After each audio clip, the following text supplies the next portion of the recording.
Welcome to St. Louis on the Air. I'm Jason Rosenbaum in for Elaine Cha. St. Louis and Sarah Kendzior emerged over the past decade as an astute, direct, and unflinching observer of America's political trajectory. She gained a massive following on social media for her sharp criticism of Donald Trump's presidency and dominance over American politics. And she also hasn't held back against Democratic Party leaders. She recently wrote on her Substack page in response to a reader question that the party's elites are, quote, trolling the public by tweeting as spectators while the nation burns. But in some respects, Kendzior took a different path to describe an American metamorphosis in her latest book, The Last American Road Trip, through gripping and often humorous vignettes highlighting her family's travels throughout the United States. The Last American Road Trip is a poignant memoir about her upbringing, her family, her home in St. Louis, and her country in a time of profound transformation. The Last American Road Trip comes out tomorrow, and to commemorate her book's launch, Kendzior and I will be taking part in a Left Bank Books conversation tomorrow at 7 p.m. at the High Point Theater. Kendzior joins us in the studio now. Sarah, welcome to St. Louis on the Air. Oh, thank you so much for having me. So from watching you over the years, I noticed that you often posted photos of your travels in between your tweets about politics. What prompted you to transform what many people may have perceived as a fun social media diversion into an entire book? Well, part of it was anxiety that all these fun and remarkable places that I saw over the years were going to be lost. And in my book, Hiding in Plain Sight, which came out in 2020, in the epilogue, I kind of described that a little bit and about my fears and hopes for my children, that they'd be able to see all of these American places that they visited in the future. I got such a response to that. And so many people over the years asking me, with all that you know about our political situation, how do you raise children? How do you stay positive about being a mom? All that kind of stuff. I wanted to answer that question. And I also wanted to make a record of the America that I knew during an incredibly turbulent time. Like, I didn't set out to write a book about this. Like you said, I was just, going on a little spring break kind of trip. But it ended up cataloging a really critical time in our history. There are a lot of things I'd like to unpack about the Last American Road Trip. See, I'm good at puns because... Okay, I guess I'm not if I have to explain it. But let's start out with what I see as one of the central themes, the illusion of vacationing as an escape. Would you say that even when you travel thousands of miles away from your home and are enabled to connect to your phone or computer, nobody can really escape things like the news cycle, climate change, or the effects of the pandemic? Yeah, you can't. I mean, I think there are a number of moments in this book where I'm having a grand old time with my husband and children, and then I need to check the weather or something, turn on my phone, and some sort of catastrophic event has occurred. So in many ways, my smartphones are the villain of this book, I think, more than anything else.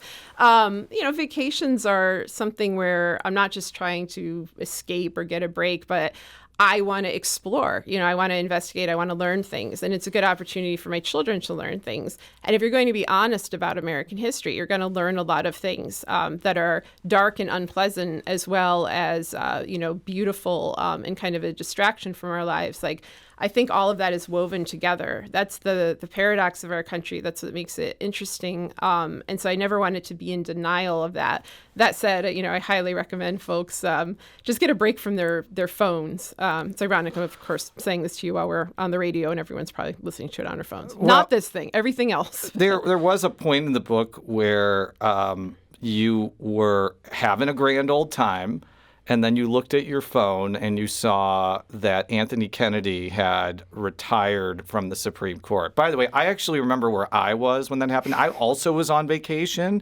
in Longboat Key, Florida. So I can definitely understand why that stopped you in your tracks. But rather than me explain it, why was that kind of something that shook you out of vacation mode? Yeah, I mean, at the time, I was with my children, who I believe were 7 and 10, and we were in Moab, about to go see Arches and Canyonland and all the stuff. And like I said, I was turning on for the weather. My fear when Trump came in was always that he was going to dominate the courts and give himself and others immunity from prosecution from the courts, and also use the courts to abuse, great numbers of Americans for no particular reason. That's how he always has viewed the law, was as a personal tool.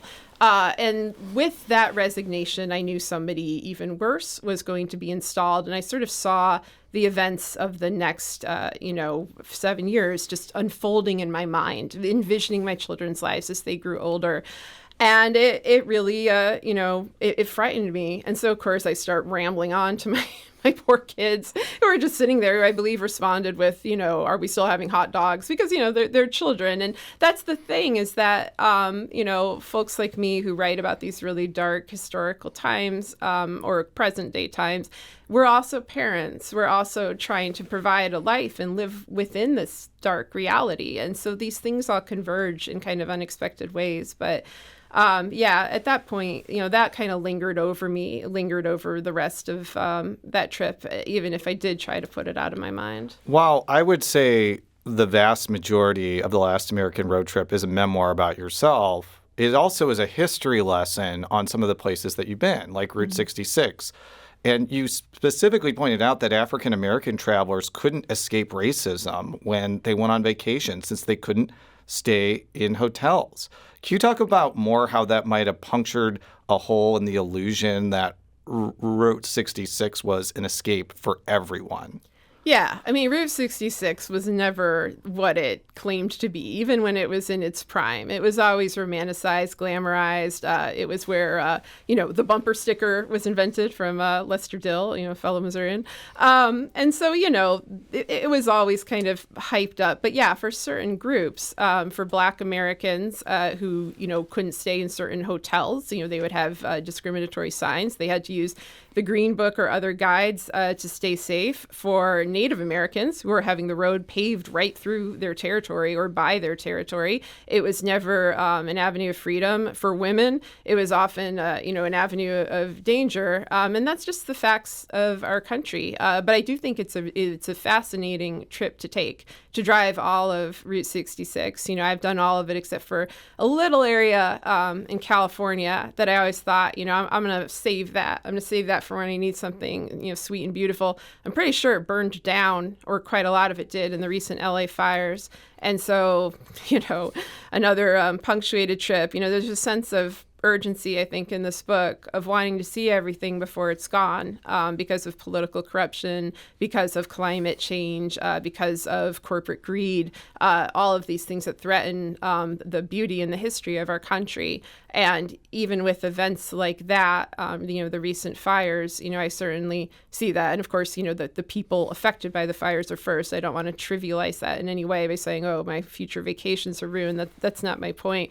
It's more that there's this feeling like that nothing is stable, and we better see it while we can and show it to our children while we can, so that they remember it. And if people try to even erase the historical record of it, that they'll know it was real. They'll know it was there. They'll know that America was theirs once upon a time. I think the reason why this book may resonate with a lot of people, particularly at this moment in time, it's still March 2025, is the first 70-ish days of the Donald Trump administration have been just a torrent of different things kind of hitting us in the face, like a bunch of beach balls or volleyballs or basketballs. And I think a reasonable impulse is to put barriers around social media or news consumption and just try to tune out or go for a hike or not think about the news. But going back to the theme about not being able to escape reality, do you think that even if you put the most stringent blinders around what you try to absorb, eventually the consequences of what a president or the federal government does is going to eventually smack you in the face? Yeah, it absolutely will. And, I work in a particular job, as do you, where our job is to find out what's going on in reality. So I think we're kind of especially attuned to it.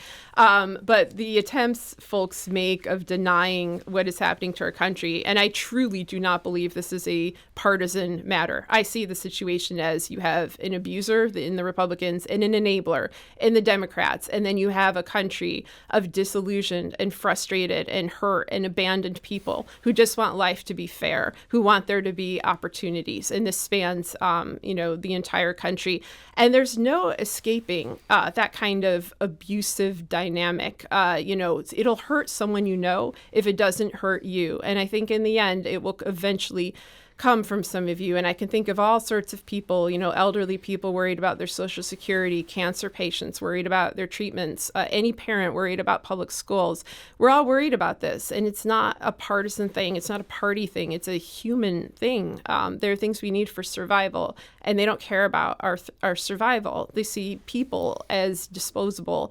And so, something I did try to emphasize in this book is that has happened here in the past, but it was more selective. It was often directed at ethnic minorities, racial minorities. I think now it's extremely wide in its scope and extremely cruel in its intent.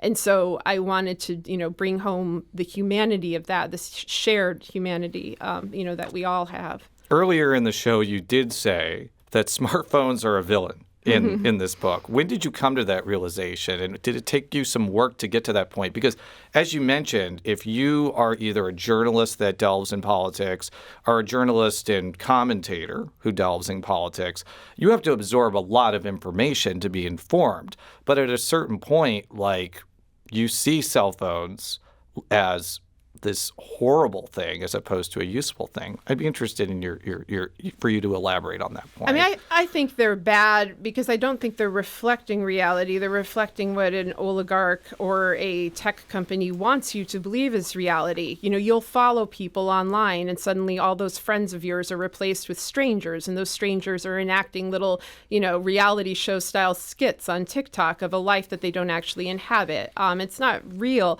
but I always was aware of the danger. My dissertation that I wrote way back between 2006 and 2011, before smartphones were even that popular, was about the danger of the internet and the utility of it for authoritarian regimes. And it was an incredibly unpopular thesis because at this time everybody thought, the internet was an inherently democratizing force and it would bring peace and freedom everywhere.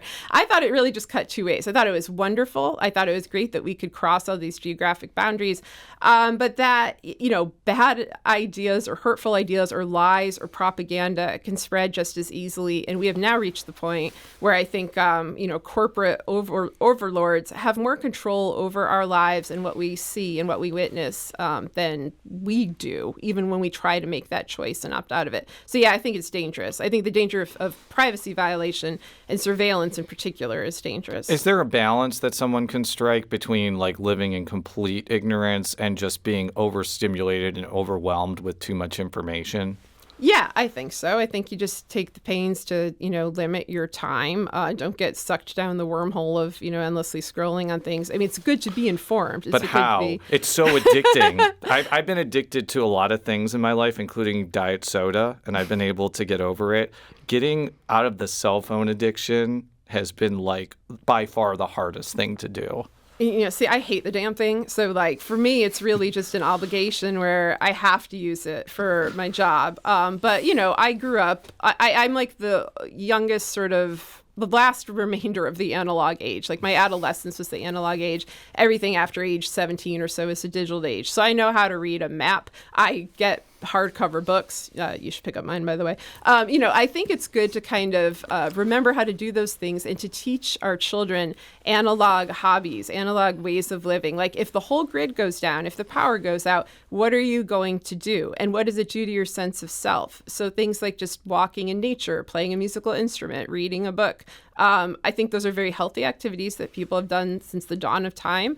And I think that it's a good thing to kind of get back to. So it's not so much a matter of get rid of the phone, but add something to your life, add something that's positive to your life. And then you won't notice the absence of the phone so much. I'm talking with St. Louis author Sarah Kendzior on St. Louis on the Air. We'll continue this conversation in a moment.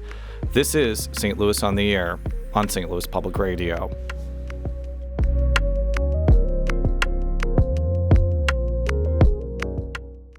Welcome back to St. Louis on the Air. I'm Jason Rosenbaum in for Elaine Cha. We now return to our conversation with New York Times bestselling author Sarah Kendzior, whose new book, The Last American Road Trip, comes out tomorrow. And if you have a question or comment for Sarah Kendzior, you can give us a call at 314-382-8255. 8255. Perhaps you have a story about how your travels have allowed you to unplug, or you may have a question for Sarah about what next political event she will correctly predict, given that that is your reputation of being right about pretty much everything, correct? Unfortunately, yes. We've spent the first part of the conversation talking about kind of the broader themes of the book, but I want to talk about the tangible things and places you saw. Let's start with the majestic praying hand statue in Webb City, Missouri. First of all, what the heck is this thing? It's a giant pair of praying hands. It's actually one of several places where there's a giant pair of praying hands. I also write about the one at Oral Roberts University. I very much prefer this one. It was made by an artist named Jack Dawson. It's a Titanic creation. But it was made in the, I'm sorry, you did your bad joke. I have to do mine. It was made in the year 1974. And one thing that I noticed as I wrote this book, and I wrote about these sort of strange roadside attractions all over America, is that so many were built in that year. Places like Cadillac Ranch in Texas, or this giant bovine cow in North Dakota. And I think it was because that was a time, you had Watergate, you had the Vietnam War, you had all this upheaval and unrest, and people were kind of trying to figure out, what does it mean to be American? What can I control? What can I show that matters to me? And in his case, it was prayer. It was, wanting people to sort of take a moment and think about God. It can be seen as a, kind of proselytizing monument. I'm not quite sure that's the way that he meant it, but it's an interesting sight to see. It's also interesting that it's surrounded by American flags. I think Webb City's nickname is Flag City. So, of course, this separation of church and state issue, it's almost as if it's purposely trying to deny that boundary. I think to some degree that's just coincidental. It is definitely worth visiting. I mean, one thing that I did throughout this book and just in my life is I'll visit a place that maybe seems like not the type of place I would typically go, or, anyone who tends to, who isn't a Republican or something goes.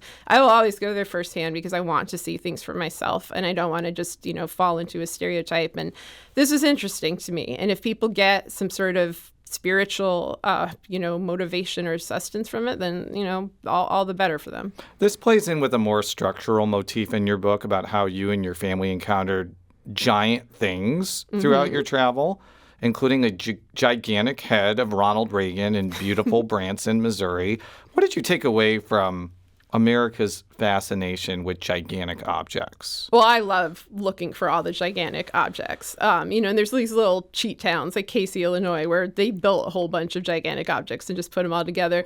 But the ones that just happen to appear, the world's largest rocking chair, the world's largest ball of twine, the world's largest, roll of toilet paper. There's something I love that so many people made a pilgrimage to this site for no particular reason. This is American culture to me. People will say America has no culture, and I'll think of something like that. I'll think of these strange, they're monumental to just be monumental, to just be the biggest that it can be. And it makes you, though, kind of think about the object. It always makes me think about all the people who came and visited. And it's fun. So every time there's an opportunity to see the world's largest whatever, I go with great enthusiasm. My children's enthusiasm, however, was much greater when they were small than when they were teenagers and were like, Mom, like, my God, again. But yeah. Yeah. You kind of mentioned earlier that there are certain places like Republicans and Democrats visit, fitting into stereotypes of what people may think they like. Can you kind of elaborate on that point? Because I think I understood what you mean, but I'd rather not read your mind. I'd rather you explain what you meant. Yeah, I mean, I'm very tired, and I've been tired for a long time of the, quote, red and blue America. As I said in my first book, The View from Flyover Country, America is purple. It's purple like a bruise. It's purple because we are hurting. And I think that there has been a deliberate and malicious attempt to try to create stereotypes of entire states and regions, trying to portray them as uniformly liberal, uniformly conservative, this or that way, where they're not really that. And I think you need to visit a place firsthand and talk to the people that live there before, making kind of judgments along those lines. There's a particularly striking part of your book that revolves around your reaction to the fall of Roe versus Wade, which in Missouri meant that abortion was illegal up until December of last year, when Amendment 3 passed. And that event led you to none other than Grafton, Illinois.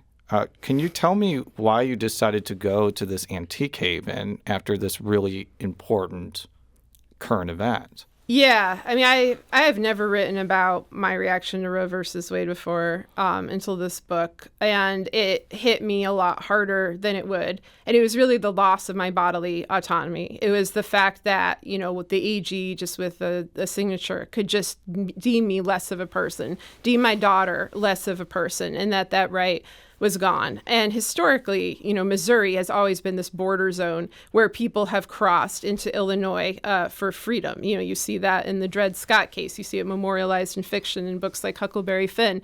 So the next day, I mostly just kind of wanted a break from the news. So we went out to the loading dock in Grafton, which is just a place I like, big outdoor flea market. You can get brats and fries and play cornhole and do this fun stuff. But it was a different thing to cross that bridge and to know that in this state, suddenly, I was fully respected in my rights as a human being. And then once I crossed back, I'm not. And another thing, and I bring this up in there, is that the reaction to Roe really bothered me because I got a lot of, oh, well, you deserve that from so-called Democrats and liberals online. That's how they were reacting to the verdict. When they thought about what it meant for women and girls in places like Missouri or Texas, it was not with sympathy or empathy. It was like, oh, well, that's what you deserve for living there. And so I kept thinking, so I crossed this bridge 20 minutes from my house, and suddenly what? I'm more of a human being. I'm more deserving of respect now. And then I cross it back and I'm less. And I'm thinking of the reaction of my fellow citizens and also of my government, of my state government versus Illinois state government. And like I said, I never felt like those red and blue lines were quite that they meant anything. But in this particular case, they truly did, because it's a different set of laws for me in one state than in another. And that's the American story. And that's why I fear in this time where you see a lot of operatives trying to stir up things about secession or civil war or national divorce, I fear that this region will be one of those flashpoints as it has been historically. Based on what you just said, and also based on the fact that you are, like me, not a Missouri native. You're originally from Connecticut. I am from the suburban suburbs of Chicago. That is not the right description. I am from the Chicago suburbs, not the suburbs, by the way. But your children are Missourians, and you express often in the book that you express some sort of pride of remaining in this state that has become more Republican over time. But after something like Roe versus Wade, was there ever any consideration about moving across the river and living in Illinois? No, I'm not going anywhere. And I watch people who have much more cozy and comfortable lives and a lot more rights than I do pack up and leave their communities behind, leave their families behind. I'm not abandoning my elderly relatives, my neighbors, my public school system, and a place that I genuinely like. I'm not living here as some great act of heroism. I'm living here because it's my home. It's my children's home, and I like our free museums, and I like our beautiful parks, and I like going kayaking and canoeing, and I like a lot of Missouri things. And I don't want to be anywhere else. What I want is a different government. What I want is different people in charge of our state so that they don't ruin it and run it into the ground. But yeah, and I've previously written about Elijah Lovejoy, the abolitionist from the 1830s, who also lived in St. Louis and, had to flee across the river, to Alton, and where he was killed.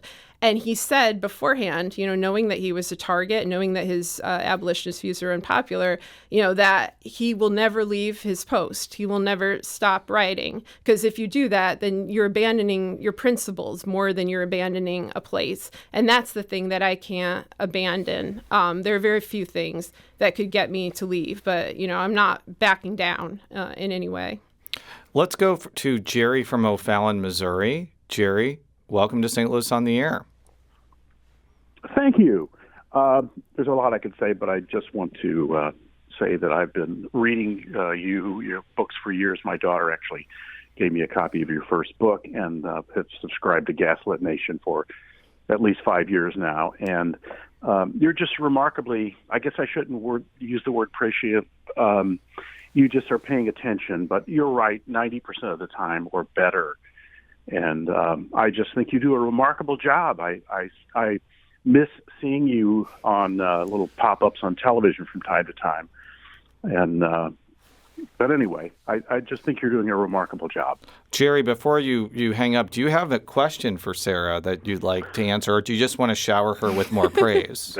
Well, I read and listen, so I pretty much keep up with what she's been doing, and it's just, it's frightening, but it's, you like dealing with any kind of a crisis. It's better to know as much as you can going in, and you certainly do a very good job of keeping us informed.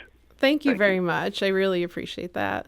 If you, like Jerry, have a question or comment for Sarah Kendzior, you can give us a call at 314-382-8255. That's 314-382-TALK. There's a long stretch in the book where you visit lots of national parks, and you found that you enjoyed the lesser visited parks like Theodore Roosevelt National Park in North Dakota compared to more popular destinations like Yellowstone.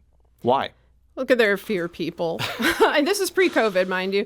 But, more opportunity to just enjoy nature, to kind of take it slow, to see things as they are. I adore that park, and it's so out of the way that it's difficult to get there.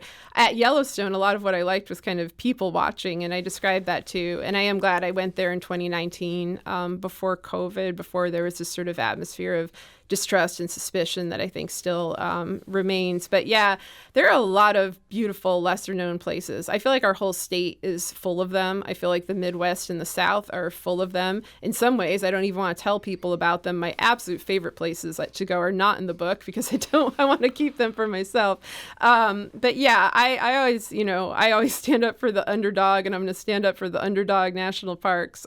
These parks are a treasure. They are being threatened. And I do worry that as they are being threatened by Trump and Elon Musk and others, that it's going to be the lesser known ones like Theodore Roosevelt that will be more easily taken down than, popular ones like Lake Glacier or Yellowstone. So stand up for your parks, stand up for your state parks, your city parks. These are places where we could all enjoy them, no matter our views or background or what have you. And environmentally, they're extremely important, and they're part of our American heritage and culture. And, it's true. They are America's best idea. So I hope they stay with us. There were parts of the book where you talked about going to some of these parks during the pandemic, or during the height of the pandemic in 2020 and 2021. And in 2021, when you were in Texas, you wrote, "I pretended I was fine, but I was not convincing to your family." Did you find that traveling to these naturally beautiful places during the pandemic did not give you the space you wanted to escape from the pandemic? Yeah, I just couldn't escape it. That time was in, I believe, March 2021, and we were in Texas because my sister lives in Texas, and my family had a sort of mini reunion, like a post-COVID reunion. We hadn't seen each other in 2 years, a delayed Christmas in Texas. And then after that, we drove out to Palo Duro, which is a canyon all the way, like a little ways north of Amarillo. And it's beautiful, but I found that these things that tended to kind of reassure me and inspire me, beautiful canyons or the view of the Milky Way or the stars, I wasn't feeling it, and it was because I was in this deep depression, not just because of COVID, but because of all the political turmoil we've been through, all the fear that I had about this country. And I think a lot of people felt that way, and you get kind of stigmatized feeling that way. It's discouraged to be open about your emotions. And I think there's so much cruelty on social media in particular that if you're open about that, people just seize upon you and they kind of beat you, they kick you while you're down. While I was there, coincidentally, in the Airbnb we were staying in, there was a book of Georgia O'Keeffe's letters, and she was out there at Palo Duro. That's sort of where her fascination with the West began. And she was also living through a pandemic, and she was living through the aftermath of World War I. And there were so many emotions expressed that were similar. And so I had kind of like a strange moment where I kept thinking, we've been through this before. People have gotten through this time before. And I was lucky to be there with my family. I knew I was lucky because so many people had a much, much worse time than I did during those years. And so I always treasure the moment I have with my family, the moments we have in nature together. But there is something frightening, to be brought that low. And I don't want to give in to the stigma of pretending everything is fine on a personal level either. And in this book, I'm a lot more open about that, I think, than I ever have been before. I think the reason why I was so moved by your book, but also really excited to read your book, is during COVID, one of the ways that I coped with the social claustrophobia of being in a house and not being able to see friends or family. I want to make it clear to my wife and kids, I did love being with them. It is, by the way, my wife's and ours anniversary today. We're now a teenager in terms of marriage. Happy anniversary. Thank you. I went to state parks. I went to places like Hahn State Park in St. Genevieve, Missouri, and Sam Baker State Park farther down there. I went to small towns like Doniphan, Missouri, and Charleston, Missouri, and bigger towns like Cape Girardeau, Missouri. And went to Northeast Missouri, which you also went to in the book. I don't think it made me permanently feel better, but I do think it made me appreciate nature as at least a temporary balm against the stress and worry I was feeling. We talked a lot about how you can't escape all those things, but do you think that one of the byproducts of the pandemic is maybe it got people to appreciate our natural beauty more, especially when it was so alluring during the worst parts of the pandemic? Oh, I think it definitely did. And I mean, this isn't even an opinion. You can see it reflected in parks attendance, which went through the roof. And there were places near here, like Don Robinson Park. I used to think of it as my special little place. Then I wrote about it in a best-selling book. Never do that, by the way, with your special places. But also, that book came out during the beginning of COVID. And so suddenly it was full of people and I couldn't find a parking spot. And I was kind of shocked by that. And so, but yeah, there's always comfort in nature. And in our state in particular, I've always found comfort in our geology because, we live in some of the oldest geology in the entire United States, these billion-year-old boulders. And there's something deeply reassuring to me about that, even in the places where they were exploited, all these, mining sites, where you could see the remains of them. There's just you can't destroy rocks. You can't make them bad. I feel like a lot of this book is a search for the things that can't be ruined. And I tended to find them beneath the earth or in the sky, which is why it's so disconcerting. That I think the last national park chapter that I mentioned is Death Valley. And the last thing I mentioned is seeing startling kind of slithering across the sky, ruining our view of the Milky Way. And that was not a note that I realized would mean so much 2 years later. But, here we are. But yeah, I think there's an inherent comfort in nature that maybe people did get to rediscover during a time where they had to go to work less, go to the office less, be able to be outside more. I think that's always healthy. Susie from St. Louis County has a question for Sarah Kendzior. Susie, welcome to St. Louis on the Air. Thank you. I'm looking for hope in a time of political turmoil, and I wondered if you could give me two examples. One, what was the best day of as a writer, in the role of writer in a political turmoil? What would be a best day for you? And then what would be one of the worst days you've had as a writer of political turmoil? And what is the quality that enables you to get through this kind of hopeless state at times?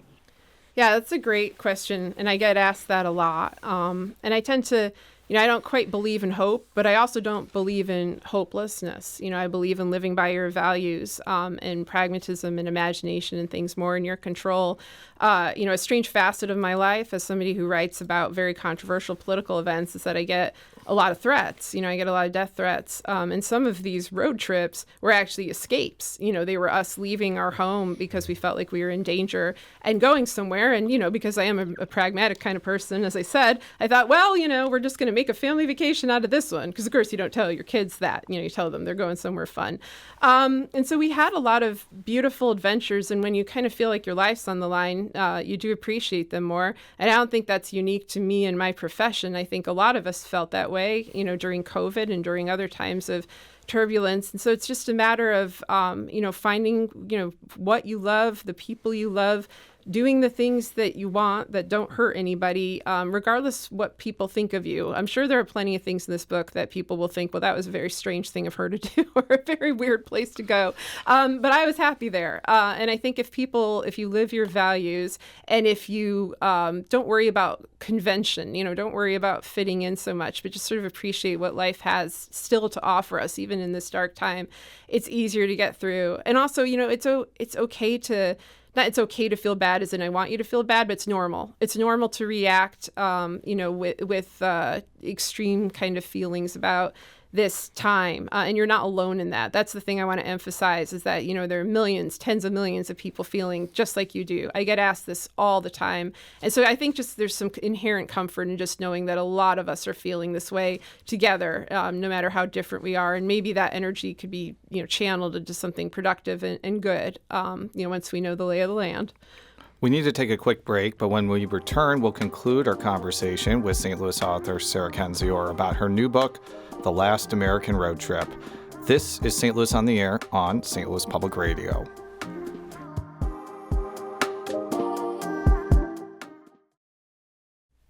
Welcome back to St. Louis on the Air. I'm Jason Rosenbaum in for Elaine Cha. We now return to our conversation with St. Louis and Sarah Kendzior, the author of the new book, The Last American Road Trip. So one of the big reasons you took your family on these long and often zany road trips is you wanted your children to see America before it changed beyond recognition. Why did you feel the need and the duty to do this? Well, there are multiple catastrophic events happening simultaneously. I decided on this in 2016, and between climate change, the political turmoil brought about not just by Trump, but I think by the predecessors and the deteriorating conditions of America that led to Trump being able to be elected, and, corporate greed and privatization of public spaces. I was worried that, what the America that was out there, a lot of which I hadn't even seen myself, would be gone, would be inaccessible or destroyed.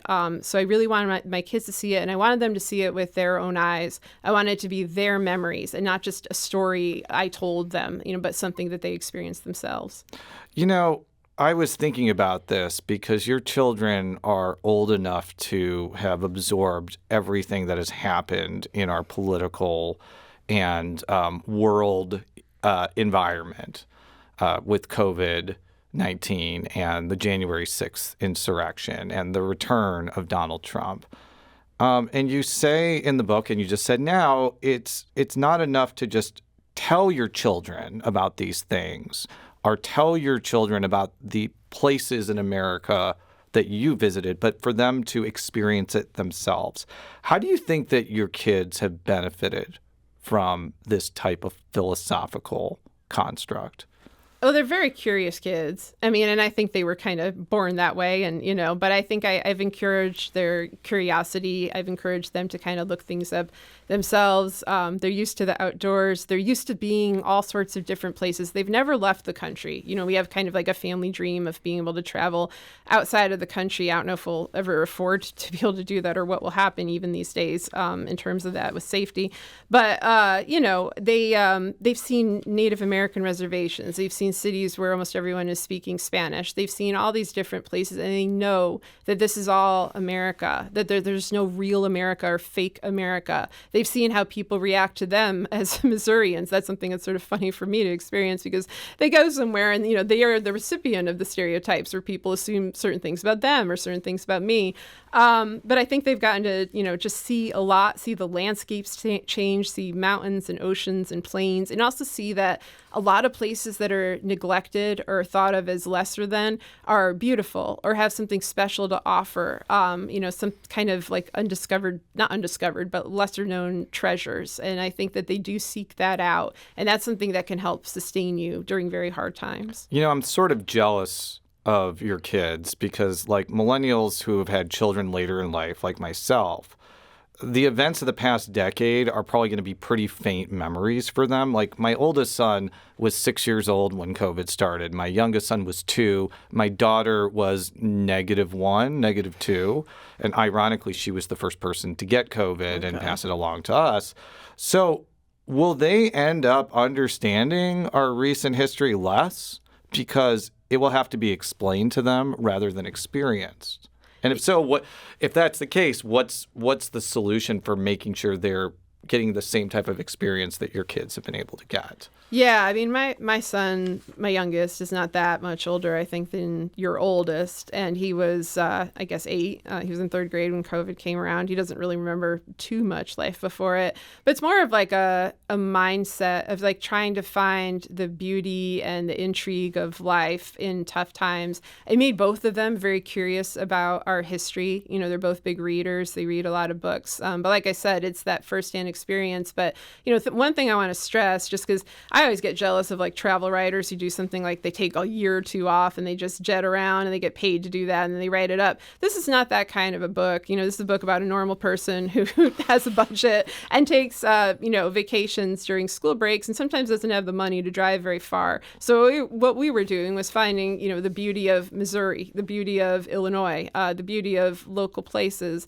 and also, you know, these sort of histories and stories and lore within them. And I think that if you teach yourself to do that, like the more you know about the world, the more exciting the world is. Even if on the surface it might seem very boring and plain, it almost never is that. So I think just sort of being more open to what's out there is a good thing. And that's why it's also so important that our history not be deleted off the internet, where so much of it has ended up, and that libraries and books and other places of analog history remain.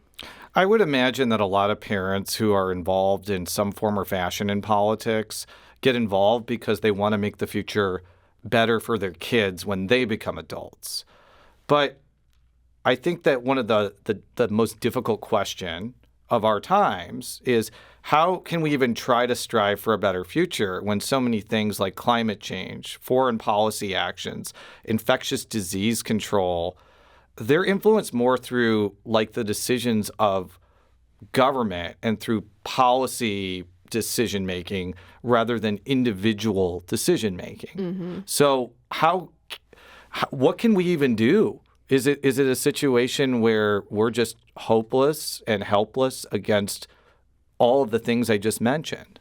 Yeah, that's a great question. And that's the question I've been, asking for 10 years, because I think the first step is acknowledging the reality of that situation, not in the sense of, oh, it's all hopeless and there's nothing we can do. But yes, there are powerful plutocrats and oligarchs and deeply corrupt political actors who have no interest in the public good, dominating the way that we are able to live our lives, trying to limit the way that we live our lives, trying to erode empathy and compassion for our fellow man. This is real. They get away with it. They rewrite the laws so they're no longer breaking them. They do all these things that we're told are impossible because of, the Constitution or checks and balances or yada, yada, yada. They've yada, yada, yada the Constitution to death. And people just need to come to grips that this has already happened and figure out new ways of opposing it. And some of it is just staying true to yourself and your values, no matter what. No, even if it makes you unpopular, even if it strikes wrath, perhaps in parts of the population. I think you have to do that, because what else is life for? If you're living a lie, if you're suffocating yourself, then you've already surrendered. You've already kind of abandoned what's worth pursuing. So sometimes it's less at this point a matter of external action than finding your moral center and living by it, and then figuring out from there, where do you go? So in the last 3 or 4 minutes, we're going to do a lightning round. I cannot say this because I do not have magical powers, but please keep your answers to 15 to 30 seconds or I will strike you with actual lightning. See, we've used that joke twice now and it's still funny. It is. What is the best town name in Missouri and why? Peculiar. Because it's really not. I don't know. It's really a tough It's a tough call. The Climax Springs Jesus poster kind of does it for me. I like Knob Noster the best, but those two are very good names. Pilot Knobs, a lot of good knobs. There's a lot of good knobs. Mm-hmm. What's the best state park in Missouri? Current River, like Ozark Scenic Byways, or Don Robinson. Yeah, if I had to choose, and this is really hard because there are so many good ones, I love Hahn State Park in St. Genevieve. And I highly recommend people, after they visit St. Genevieve, which is a very historical town in and of itself, check that out for themselves. Yes. What was your favorite national park that you went to that's detailed in the book? And I'm going to give you a little bit more than 30 seconds to answer this question. Well, when I went, it wasn't a national park, but now it is. So, White Sands, New Mexico. I think, honestly, that was possibly the best day of my life. It's literally what it says. It's White Sands near the area where they did atomic testing. But it's just these beautiful kind of colorless dunes. And my kids and I and my husband, we were the first ones there, and we rented sleds and we just climbed to the top of the dunes and went sledding down over and over again. And there's something just so peaceful and so tranquil and perfect about it. And I felt so far away from everything but my family and nature. And it was just, I don't know, it was just a beautiful experience. And it did end up becoming a national park a couple of years later. So I cheated a little in that answer, but it's true. Which park has better bison? Lone Elk Park in St. Louis County or Theodore Roosevelt National Park? I'm going to lie and throw down for Lone Elk Park. How many times did you drive through Lone Elk Park during the pandemic? I drove through at least 50 times. Well, you had little kids, so what were you going to do other than that? I had a little bit more options, but we did go there. We were in a traffic jam in Lone Elk Park, which was a new one for us. If you have not been to Lone Elk Park, you have to go and you have to say hi to the bison, but do not put your hand out and pet them. No. Because they will bite. And they have hay rides at night in the fall. Even better. If you get there in time. When you traveled up to Hannibal, Missouri, did you get to visit Champ Clark's house in Bowling Green, Missouri?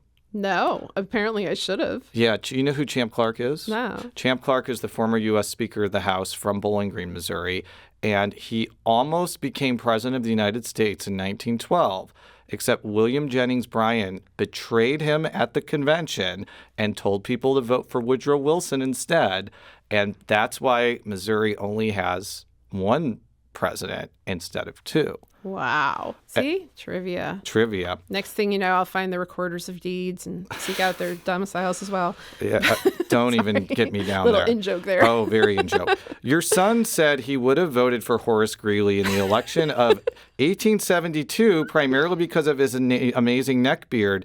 Does he know that his running mate, Benjamin Gratz Brown, also has a luxurious beard and was also shot in the leg on Bloody Island? I think he does know this because he got very interested in this. But once he did learn about Grant's Farm and that was the place with the, all the little cute animals, he belatedly switched his vote. Oh, actually, I got to say, I probably would have voted for Grant in that, even though he was surrounded by a lot of corrupt people. I think by the point Horace Greeley ran for president, he was kind of far gone, and he died before the electoral votes. They did have a Horace Greeley live tribute band with a song about Horace Greeley that I've never been able to find anywhere else. And that is why I haven't deleted my Twitter, is to preserve that video of the Horace Greeley tribute band. Two more very important questions. Will your next book be a not suitable for work reimagining of the Lewis and Clark expedition? Oh, gosh. It should be. I should really go the fictional route. I'm honestly pretty, interested in the two of them, especially that,